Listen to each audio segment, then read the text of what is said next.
I thank the honourable member for Leichhardt. The question is that this bill be now read a second time, and I call the honourable member for Melbourne. Thank you, Deputy Speaker. This is a bad law. This law is for smartphone and internet surveillance, and this smartphone and internet surveillance law turns every Australian into a suspect. There is a basic principle in this country and in many others that unless you are suspected of having done something criminally wrong, then governments have no right to intrude into your private life and monitor what you do. This bill trashes that principle, and it trashes it in at least two respects.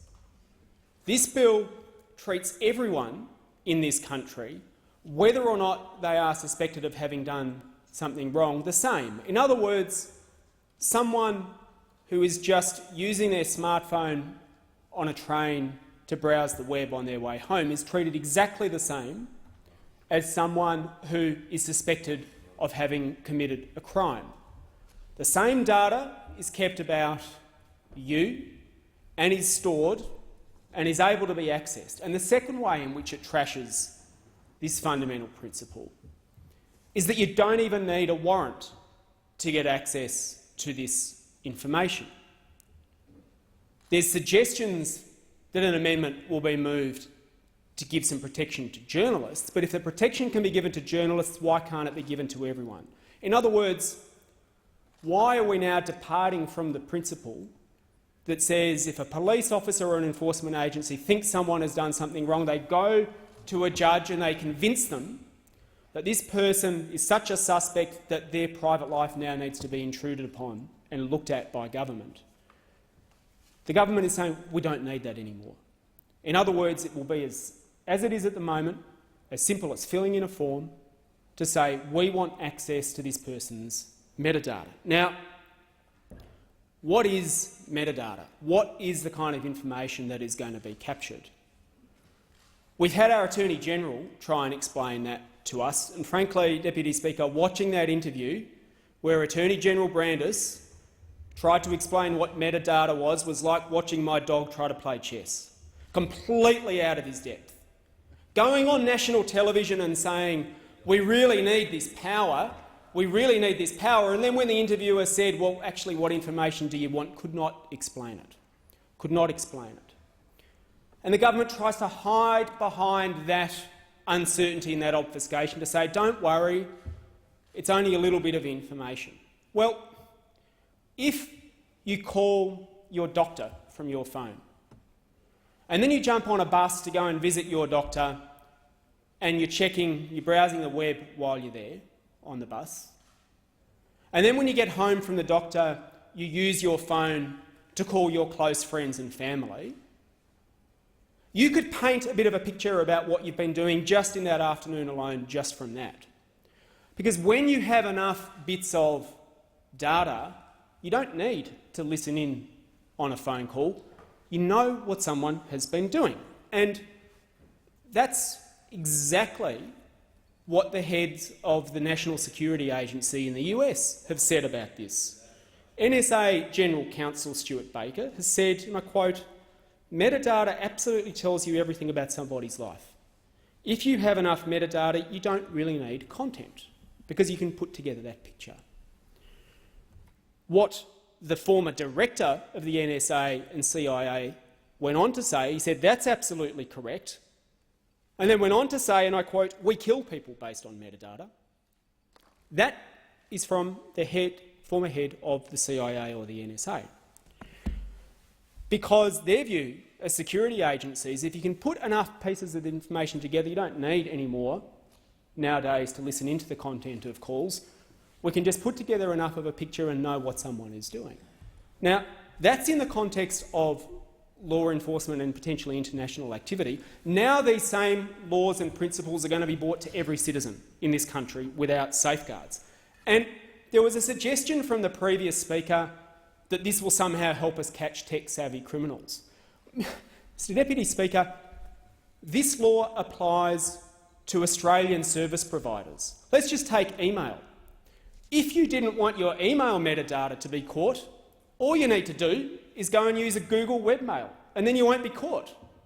Wow. I wonder which tech-savvy supercriminal isn't going to work that out. So this law immediately just suggests that you can get out of having your email metadata collected by jumping on an online web server that's hosted in another country. But more than that, there exist at the moment numerous ways that are legal and that are freely available to disguise your identity online and have privacy. And people are doing that now. 5 minutes on the internet will tell you how you can work your way around this law. So this law is only going to catch, if it catches any criminals, it'll only catch the dumb criminals who haven't spent 5 minutes Googling to work out that if they just use Google webmail, they won't be caught by this law and they can send whatever they like and you won't be able to catch the metadata. But it's going to catch everyone else.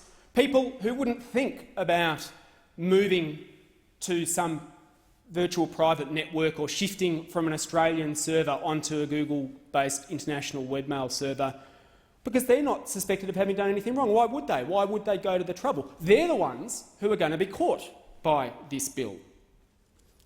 And we're told that there's going to be protection for journalists in this bill. And the Labor Party comes in here and says, we will give a struggling Prime Minister a leg up on national security and sign up to this. And there's no amendment even circulated to give protection to journalists. Where's the amendment? We're debating this legislation now. No amendment's been circulated in the chamber. No amendment's been made publicly available. The Labor Party's prepared to take this government on faith. Well, we're not. We're not, and why should we? Why should this parliament be required to vote on legislation without a chance to look properly through all these amendments? Because this is complicated. This is complicated. And giving people protections from these kind of laws is complicated, and that's exactly why this should not be rushed. But the government comes in here and says we want this done in the next fortnight, and Labor says, yep, we're happy to do it, even though we haven't seen any amendment. Well, that is not a way for a parliament to behave when we're talking about infringing on people's privacy and taking away rights that they have enjoyed for a long time. What we also don't know is how much of this information is going to be available in civil suits. Now, we're told, don't worry, you won't be able to be prosecuted if you illegally download Game of Thrones. But what about if the media companies want to take you to court for it? What about if the media companies, in a civil suit, want to go to the government and say, I'm going to issue a subpoena for all of this information that's available? This was raised in the committee that oversaw this, and they said, this is a serious question. Well, we don't have an answer to that, and yet we're being asked to take it on faith. So potentially, this gives a massive leg up to every large media conglomerate who wants to sue someone for downloading Game of Thrones. And the government can't rule that out. And it's been put squarely on notice that that's an issue, and they're ploughing on ahead anyway with Labor's full support. And although there are some agencies listed in the bill who will have access to this, the Attorney-General can add more agencies as he likes, so that the scope of who has access to this information gets broader and broader and broader. And there has not been a compelling case made that there are somehow crimes going unsolved if only we had this information. In fact, the Prime Minister gets up here and tells us about how much metadata so far has assisted in investigations. In other words, the existing laws work. And the evidence has been clear that most of the requests for metadata even go back only 3 months or so, but we're going to be required to keep them for 2 years. So even if you could make out a case for that, no case has been made out as to why we should deviate from the principle that you should get a warrant. Absolutely none. Absolutely none. And you expect that from the Conservatives because they don't care about individual liberties.